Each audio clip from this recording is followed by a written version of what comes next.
वेदो लक्ष्मीमनपगामिनी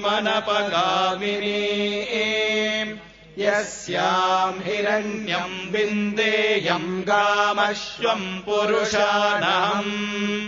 अश्वपूर्वाम् रथमध्याम् हस्तिनादप्रमोदिनीम् श्रियम् देवीमुपक्वये श्रीर्मा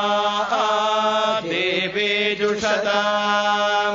कांसोऽस्मिताम् हिरण्यप्राकारामार्द्राम् ज्वलन्ते तृप्ताम् तर्पयन्ते पद्मे स्थिताम् पद्मवर्णाम् तामिहोपक्वये श्रियम्